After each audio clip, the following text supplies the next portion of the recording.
A big welcome to all the viewers watching another episode of Soul to Soul Talk Show. Continuing this journey, we have with us Brother Navel Hofakinson from UK, whom, as I had introduced before, is an eminent speaker, a journalist, a correspondent, a medical and science correspondent, and an author. A pleasure to have you with us, brother. Hello, Welcome to the show. Thank you. So, in the previous episodes from the journey that we have covered so far, brother shared with us all his spiritual experiences that he has had in his professional life, his personal life, and how it brought about a drastic change in him from being an almost atheist person to a person who now has a relationship with God. So that deep is the spiritual knowledge that he has got now, and we will be speaking more about this in this episode. Brother, could you share with us how long it took for you to, develop this depth in the spiritual knowledge that you have right now have, and what efforts did you make to get this depth? Yeah, it's a really interesting question, because in one sense I got it instantly. Okay. It's a very strange thing, and in another sense it's taken me 30 years, to deepen the understanding and really develop the complete conviction about the rightness of these teachings. That really has taken time. But when I first met Brahmakumaris in London, there was such a radiance from them. It was them that I was really impressed by, not as human beings, but like some memory came back inside that this is truth. They had a vibration, a kindness, a positivity, a peace, which I felt was really missing inside me. I didn't realize it was missing until I met them, but they were like beacons of light in some way. And I got that immediately, that this is some kind of truth. This is missing in my life, and I really want it back again in my life. So, you felt you had it once in your life before? I felt as if, when I say I felt it was missing, I felt as if I was looking for something like this in life. Okay. I didn't know that I would have lost it, but I did feel that this was truth and I didn't have it. And somehow I wanted that. And so that was what motivated me to undertake this very substantial journey from being a scoop-seeking, award-winning, egotistical journalist, really chasing life in a very materialistic way, in many ways. And I was married, as I explained, and sons, and a materialistic lifestyle.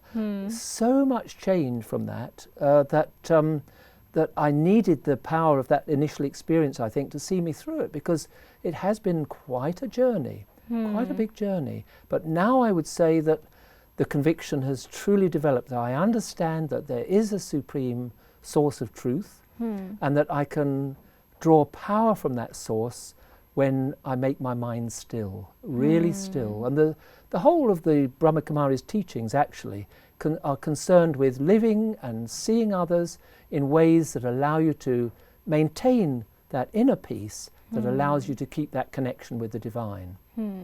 Now it's very clear to me, but it really has been quite a journey, because I had many attachments to people, to positions, to possessions, and all of these gradually had to fall away before I could really speak with this kind of conviction about this beautiful truth that lies at the heart of these teachings. And what efforts did you make to, say, practically imbibe this knowledge? At the beginning, as I say, I received the gift when I came into the company of the yogi teachers. I felt that vibration, and so it was just a question of, like a moth to a flame, whenever I could go into the gathering, I did. So I took on board the idea that getting up early in the morning to remember these beautiful ideas and teachings, whenever I could to join the morning class, and my work hours allowed me to do that, actually, because being on a newspaper, daily and Sunday newspapers, I would start work later in the day than many, so I could do that, and we would finish late. But so I got into the habit of attending the spiritual study regularly, and luckily my whole family were happy to switch to a vegetarian diet because the sisters told me that would help. And other aspects of lifestyle change, like gradually I found that I didn't really want to continue with the same sort of circle of dinner parties and drinking that I'd been involved in previously, because I found that got in the way of this sweet, nectareous experience that I was getting from the meditation. And so those things started to fall away. And that was a little bit of a difficulty in the home, because my wife wasn't experiencing these things in the same way as me. So we laughed about it and we negotiated and gradually moved forward in that way.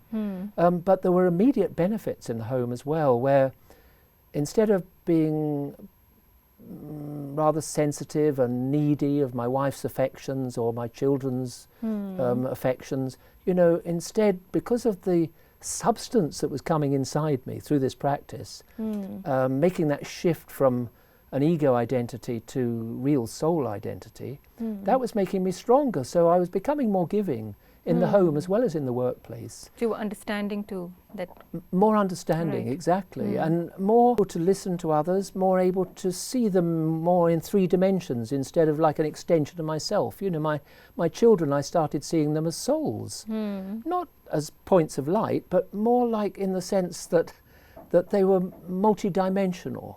Instead of just thinking of them as mine, they became these people that I happened to live with and have responsibility for. And they benefited a lot from that, actually, I think. And some of them have well, one of our sons has written quite a bit about this subsequently. And he says that although it was rather confusing at times, this change that came in the house from his dad going spiritual, as he called it, but nevertheless, he said his parents couldn't have been more supportive. So I think actually that there were benefits that came through at the same time as there was these challenges. But did it take time for these benefits to show up? No, the benefits in terms of personal relationships came very quickly like that. But what took me time was developing the really deep conviction about the reality of all of this. That took me time because I had such a scientific, materialistic outlook. It also, you know, I'd been very distasteful of religion previously. I thought people have done such terrible things in the name of God, you know, slaughtered millions or whatever in the name of my God or your God. I thought it's all rubbish. I really did feel that very strongly. Because now I understand that it's not that it's all rubbish, but that the way people have interpreted God has been very mistaken. But what I learned from these studies was that where people go wrong is when they try and live religion in an external way, through defining themselves my religion or my appearance or you know, my holy manner or something like that. None of that is important. What's really important is that we live in ways that are in keeping with our humanity, our goodness as children of that one Father, as offspring of the Supreme. When we live in ways that are counter to that, we can't connect with that one. We can't taste the sweetness of that relationship. And I soon learnt that. That became my guide on a daily basis. If I got drawn into being egotistical again or got angry or things like that, I'd find I'd lose the joy of the meditation and the remembrance. But if I kept myself peaceful and if I made my motivations positive, then I found that at the end of the day, after my day's work was done, I would be able to remember that one sweetly and peacefully and sleep peacefully. So it took me time, but it was like this beautiful experience became my teacher, the experience of this truth. Did you ever lose hope in this time that it took for you to finally achieve the state that you are in now?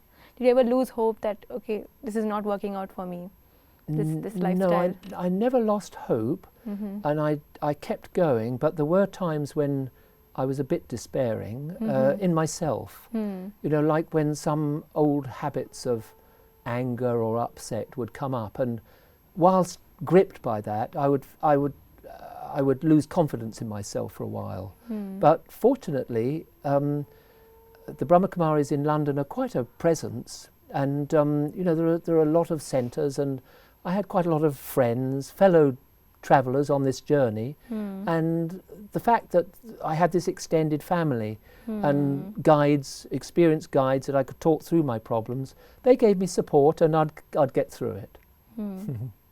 Now that you are a spiritual person, have you been able to throw this, say, vibe or this aura to others, just like the way you had experienced when you first met the yogis before? Yeah, that made you like believe this is the truth. I think I'm getting closer to doing that, but it does seem as if it's something that is, the power to really radiate that requires a lot of inner purity, a lot.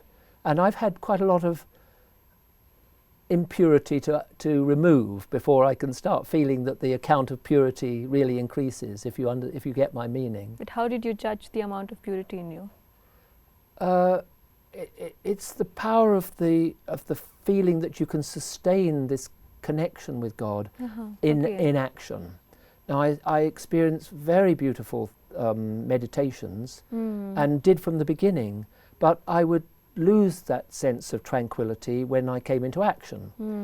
Sometimes, you know, like in the newspaper office, I'd get caught up in my work again. Right. There was immediate improvement, but to really reach the point where you are radiant as a yogi, you actually have to really remove all these things that cause you disturbance, because it's like a battery that will discharge quickly if you allow a break or a leak in it. So one of the things that continued to cause that leakage in me was that I didn't realize that I had a slightly wrong attitude towards, well, in one sense, it's like small, but it's also big, a wrong attitude towards family. Very interesting issue. I've always loved my family. I loved family life. I loved being a father before I started this study as well as afterwards. And I feel as if the study helped me to be a better father. And although my marriage finished some years back, I feel also that I became a better friend to my ex-wife, and we are very good friends and we do a lot together. But what was wrong still was that there was an element in me, where I call it my family man identity, that wanted to be sure that I was a good family man. And if you get my meaning, that's a kind of taking. It's a bit like the ego wants to be sure that he is a good family man, and therefore he's trying to prove himself as a good family man. That's actually a form of social conditioning or ego or something from my own personality that is not pure giving from the soul. This is quite subtle, but I didn't recognize this for many years, and recently, after I did discover that this family man identity was sometimes causing a conflict of loyalties between me in my everyday life and my love for God. It was sometimes there was a conflict there. And removing this family man identity, I did it as a sort of spiritual surgery on myself, almost like going in with my willpower, once I'd realized it was there, and tearing it out, not violently, but drawing it out a bit like a surgeon might take out a tumor inside my being. And it made an amazing difference. It really has released a lot of power, because when you've got a conflict of interests or loyalties going on inside you, it stops you from actually building power. And I hope that now that this operation has happened, that I will actually be able to build more power and become more of a yogi who, as you say, you know, shares those vibrations. We are sure you will be. Thank you. And brother, now that you have been a student of science and now you're a student of spirituality, do you, in any, taking up any of the laws or concepts of science, do you feel that science in any way strengthens your belief in spirituality?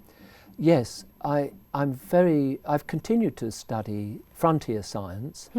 That is science which is really saying we need to broaden our understanding of reality beyond just the material. So I've studied aspects of quantum theory, a branch of physics, theoretical physics to some degree, where the mathematics takes the scientists way beyond what they can observe in the material sense, through which they try to answer some of the deeper secrets about the nature of reality. And the new biology, which is showing the very intimate connections between our thoughts, our feelings, our mental states, our physiological states, and our genetic function. So, for example, it's now understood that the genes are not just the secret of life in the sense of dictating who we are and running us. Actually, we run our genes. According to the way I think and feel, my genes will actually operate in certain ways. They will produce certain proteins, for example, that give me more energy, or that shut me down because I'm feeling insecure. They're very responsive to the thoughts and feelings that I'm having at any particular time. So I'm very interested in the way science at the frontiers is actually pointing towards the spiritual dimension as being very important. So you study both together? Yes, I'm continuing to study the science that is, as I say, this broader science that is taking us towards understanding that there's much more to the world than the material dimension. In fact, there's an emerging paradigm in science that is, an emerging view that is very different from the materialistic paradigm, which says that matter is primary and mind is something that comes from the brain. There's an emerging view that says, no, we're not our brains. We're something much deeper than that. And we run our brains. Our brains are like a tool, like the rest of the body, a piece of hardware that enables us to manage this physical world, but that actually we are not our brains, we're something deeper than our brains. The brain is almost like a filter on reality that makes it manageable. But reality includes a much deeper informational matrix, an enormous sea of information, and the brain, and in fact probably the genes, select out of that massive matrix of information what is relevant to me to manage my life on a daily basis. Very different worldview from the one that science has had for the last 300 years, which said matter is primary and mind is just some epiphenomenon of brain function. Have you been writing articles or books to convey this study that you're doing? I've written one or two pieces in this area, but I've wanted to try to get a really firm understanding on it before writing a further book in this area, but I've got it in mind to do some more. I find it so interesting. So will that be like in a list of the purposes that you want to do in the future? Yes, it's definitely part of my aim, because I feel that the present belief system that the world has taken on board, when I say the world, obviously it's not everybody, but actually the dominant belief system in today's world is a materialistic one. I have a soul, but the idea that actually we are spirit and that we have bodies, that's not very common. And I think that the idea, this materialistic philosophy that people have bought into so strongly on a global scale, is actually like a toxic belief system. I believe it's the source of a lot of our insecurity and fear, a lot of the stress that we suffer. Because when we identify with the material world, when I think that Navel is just this lump of matter who lives for a while, strives in his job, has children and then dies, when I think that's all I am, because this material side to my life is here today and gone tomorrow, it's inevitably temporary. All material world is in state of constant change.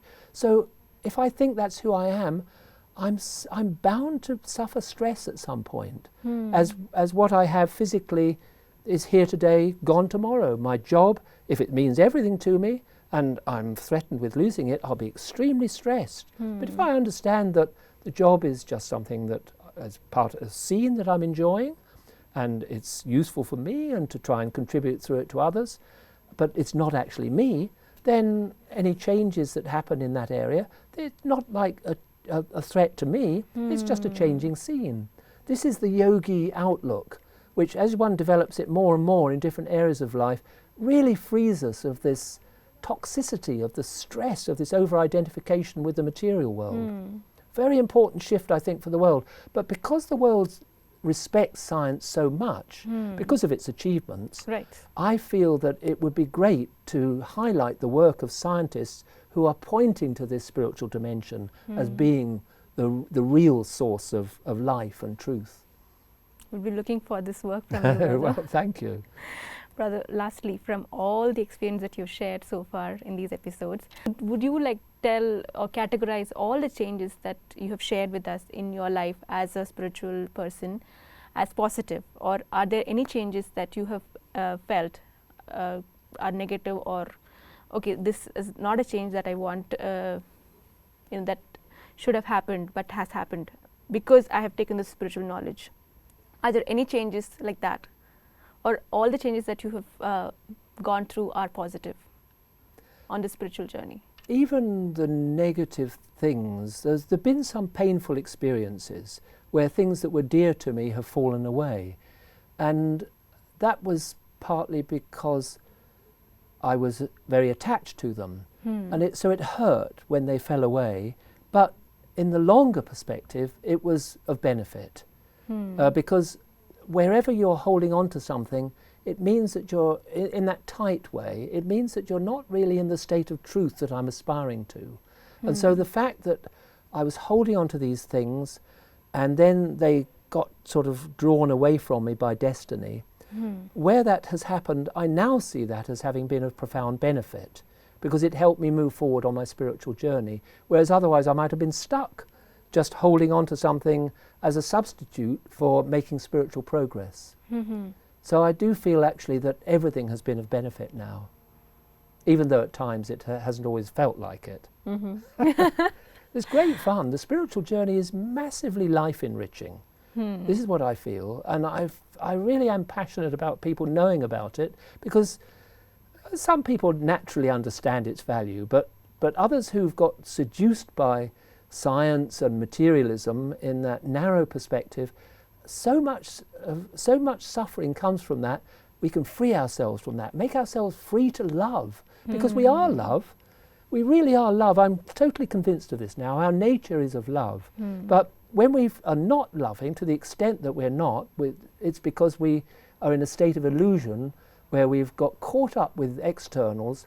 We hurt when those externals don't work the way we want them to, and we lose the truth of our love. So by following the spiritual journey, changing one's outlook to understanding that we're a soul, a child of the Supreme, we become free to love, and that's a wonderful goal in life. Brother, finally, would you like to suggest any sort of techniques that our viewers can experiment with to change their belief or their views on spirituality? I think spirituality is a subject of universal importance, but the way individuals live it and apply it in their lives is very unique and individual. So some people will gain great benefit from practicing reflection, contemplation, giving themselves time for introspection, self-examination. I've gained greatly from these sort of techniques. But there are others, like my friend Liz Hodgkinson, my ex-wife, who she doesn't find that introspection and reflection and meditation are helpful. But what she finds helpful is studying the arts and literature and things like this, so that ancient wisdom can be taken into her life. So people are very, very different in the way that they move forward and the way they perceive things. I think their needs are very different as well. So some people perhaps have lost their freedom to the vices and to being caught by the material side of life more. I would put myself as having been in that category, and therefore needing more drastic measures to free myself from it. But other people, if they're able to live lightly, if they're able to live with a good spiritual inner awareness, not necessarily labeling it as spiritual, but they have that lightness about life, then that's fine. You know, that's like the deities who don't worry about these things. They just get on with life. But I do feel enormously grateful to the Brahmakumaris, who've been very good guides for me. And I would say that those who feel that they have moved away from this truth, that they has to different degrees left their life so that they are feeling unhappiness, which is the mark of a lack of spiritual awareness, then I think it's very good to try and find some guides to move forward together. I don't think we can really do it on our own. I think the Brahmakumaris have been great companions for me, but there are other great spiritual traditions that a person might feel drawn to, and I think that help can come from many different quarters of this kind, although I do feel that the key that unites us all, which is a slogan that the Brahmakumaris have been using a lot actually recently, is that there is one God and one world family. So the way we express our spirituality, ourselves, may differ, but I do think that through silence, through stillness, through disengaging from the material pulls of life, by bringing more balance into our lives, by being more aware of that dimension of things, we can know God and bring God's truth down into the world. That's, I think, is the real need of the times and the call of our time. Wow.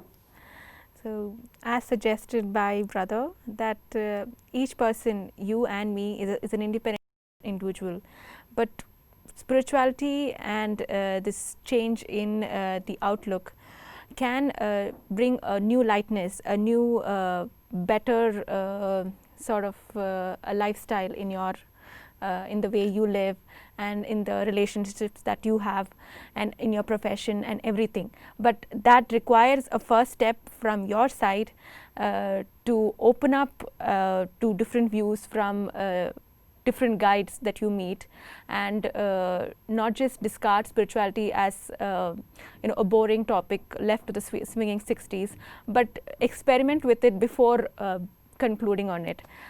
Thank you, Brother, for sharing such valuable experiences with us, and we hope to read more works from you. Thank you, Surenya. Thank you, viewers, for joining us in this journey with Brother Navel. It was a pleasure to be with you. Pleasure to be with you too, sir. Thank you, viewers, for joining us in this episode. We hope to meet you again with yet another eminent personality. Thank you for joining us and have a great time.